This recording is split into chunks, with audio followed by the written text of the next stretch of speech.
स्वागत है दोस्तों आपका अपने चैनल स्कूलिंग एजुकेशन में, जिसमें आज हम लोग मानचित्र के बारे में जानेंगे। पिछले कुछ वीडियोज़ में हमने सब्जेक्ट के बारे में, उसके बाद अक्षांश, देशांतर, उल्कापिंड सब के बारे में चर्चा कर ली थी। आज हम लोग मानचित्र के बारे में डिटेल अध्ययन करेंगे। इसमें मानचित्र क्या होता है, उसकी परिभाषा क्या होती है, मानचित्र कितने प्रकार के होते हैं, मानचित्र सबसे पहले मानचित्र किसने बनाया, भारत का मानचित्र कहाँ से प्रकाशित होता है, फिर मानचित्र की विशेषताएँ के बारे में बात करेंगे, फिर इसके महत्व के बारे में भी बात करेंगे। आइए चलते शुरू करते हैं। मानचित्र मानचित्र हिंदी के दो शब्दों से बना है। इसमें एक मान होता है, दूसरा चित्र। मान या फिर मूल्य, और चित्र चित्र होता है। ठीक है, इसका अगर शाब्दिक अर्थ की बात करें तो मूल्य, मान या मापक के अनुसार बनाया गया चित्र मानचित्र कहलाता है। तो बात करें इंग्लिश शब्द की बात करें तो इसका इंग्लिश शब्द मैप होता है, जो एक लैटिन शब्द मप्पा से बना है, जिसका अर्थ होता है चादर या फिर तौलिया। बात करें इसके अर्थ के बारे में तो मानचित्र किसी बड़े भूभाग का छोटे रूप में चित्र के रूप में प्रस्तुत करना मानचित्र कहलाता है। जैसे बोल सकते हैं दोस्तों कि एक हमको किसी बड़े लार्ज एरिया के बारे में चित्र बनाना है, जैसे भारत का ही नक्शा बनाना है, तो भारत जितना बड़ा चादर हमको चाहिए, तो भारत के बड़े भूभाग को छोटा करके किसी एक समतल सतह पे या समतल सपाट सतह पे चित्र बनाना उसका मानचित्र कहलाता है। ठीक है दोस्तों, इसकी परिभाषा के बारे में अगर बात करें तो किसी समतल सतह पर निश्चित मान, पैमाने और अक्षांश देशांतर के अनुसार पृथ्वी या अन्य ग्रह या उपग्रह अथवा उसके किसी बड़े भूभाग का चित्रण करना मानचित्र कहलाता है।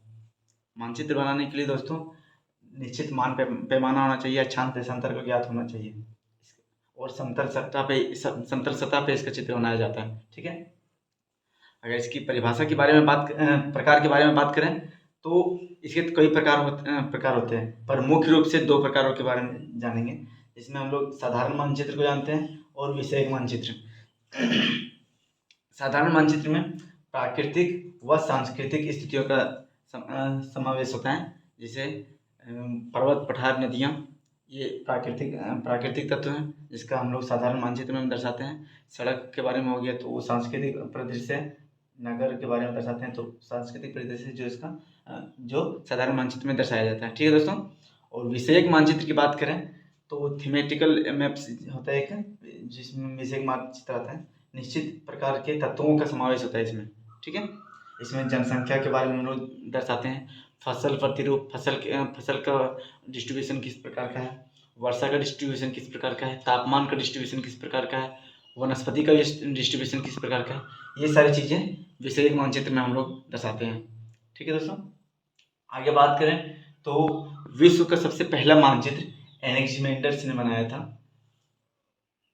उसके बाद टोलमी ने फर्स्ट मानचित्र बनाया था, जो अक्षांश देशांतर के हिसाब से बनाया था। ठीक है, टोलमी इन्होंने सबसे पहले अक्षांश देशांतर के अनुसार मानचित्र बनाया था, और पहला मानचित्र रखिएगा एनेक्सिमेंडर्स ने बनाया था।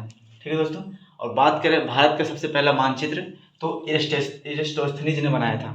किसके कहने पे? इसने सिकंदर के कहने पे 300 ईसा पूर्व में भारत का नक्शा बनाया था, ताकि भारत पे चढ़ाई कर सके।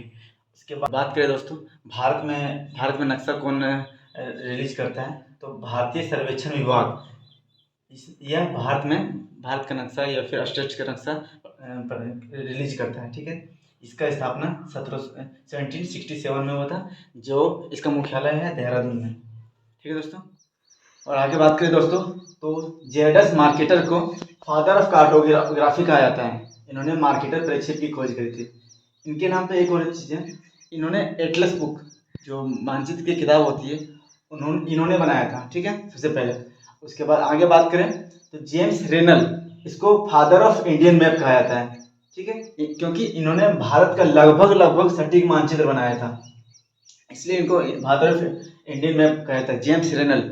और father of cartography Zydus marketer को कहा जाता है। ठीक है, आगे बात करें तो मानचित्र के घटक के बारे में, तो मानचित्र के 3 प्रमुख घटक होते हैं, एक मापक या दूरी, दूसरा दिशा, और तीसरा प्रतीक को सिंबल्स भी बोलते हैं हिंदी में। मापक की बात करें तो मापक का यूज क्यों किया जाता है मानचित्र में, तो एक विस्तृत भूभाग है, जैसे आपके गांव की बात करें तो गांव इतना बड़ा क्षेत्र गांव है, तो अगर उसका हम मानचित्र बनाना चाहेंगे तो हमको उतना बड़ा चादर चाहिए या उतना बड़ा पेज चाहिए, समतल सतह चाहिए, तब तो हम उतना बड़ा क्षेत्र का मानचित्र हम बना सकेंगे। तो अगर 1 किलोमीटर हमारा गांव फैला हुआ है, तो मानचित्र में अगर हम बनाना चाहें, छोटा मानचित्र करके बनाएंगे, तो हम बोल सकते हैं कि 5 सेंटीमीटर, यहाँ पे एक मानचित्र के नीचे एक सिंबल बना होता है, इसमें सब लिखा रहता है कितना कितना किलोमीटर कितना क्षेत्र होता है। तो हम 5 सेंटीमीटर बराबर 1 किलोमीटर के दर्शा रहे हैं। तो मैप में क्या होगा, मैप का 5 सेंटीमीटर जो है,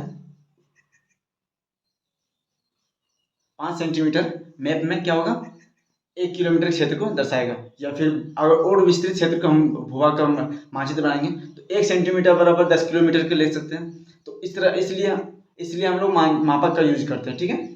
आगे बात करें दिशा, तो मैप में हमेशा ऊपर का क्षेत्र नॉर्थ कहलाता है, ठीक है।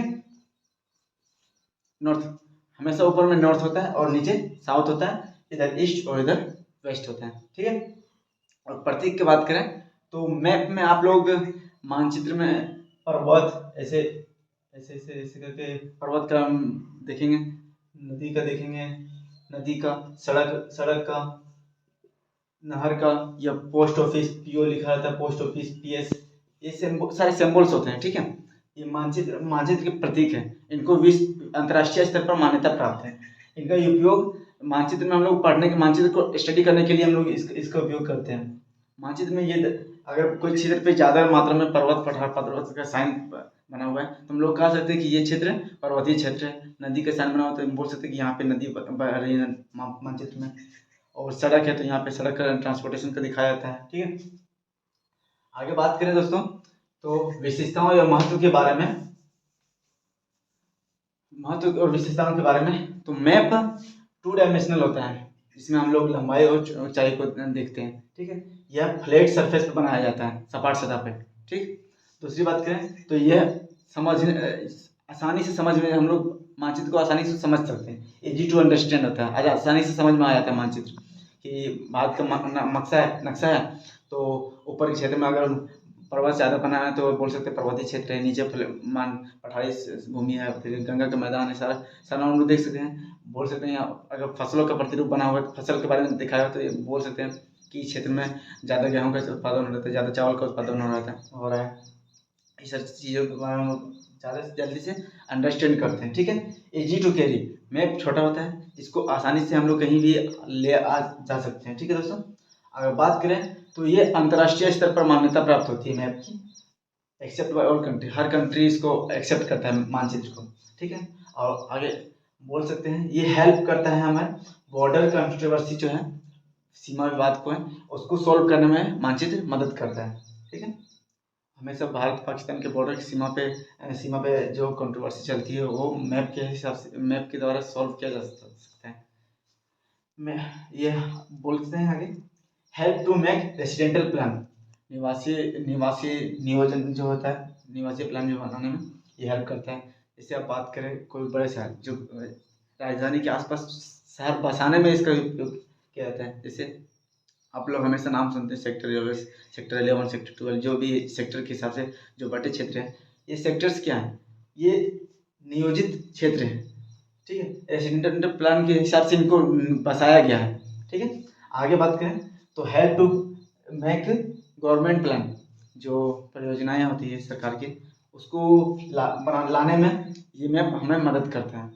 और बात करें तो इन वार युद्ध की सिचुएशन में सैनिकों को राह दिखाने में सैनिकों को मदद करता है, कहाँ पे छुपना है या फिर नहीं छुपना है, सारी चीज़ें मैप के द्वारा हम लोग जान सकते हैं, ठीक है। और यह सबसे बड़ा ट्रेवल, मानचित्र का यूज हम लोग ट्रेवल में करते हैं। आखिरकार जो 1498 में जो वास्को डी गामा भारत आया था तो वो मानचित्र की सहायता से ही आया था। मानचित्र की सहायता से एक पहले भी कोलंबस आने की कोशिश किया था, पर वो दिशा भटक गया और वो अमेरिका पहुंच गया। पर मानचित्र की सहायता से वास्को डी गामा भारत के कलिकट तट पे पहुंचा था 1498 में, ठीक है दोस्तों। अगर जानकारी अच्छी हो लगी हो तो वीडियो को लाइक करें, कमेंट करें, शेयर करें और स्टूडेंट्स के साथ शेयर करें। और नेक्स्ट वीडियो में हम लोग जानेंगे ग्लोब के बारे में। तो तब तक के लिए धन्यवाद।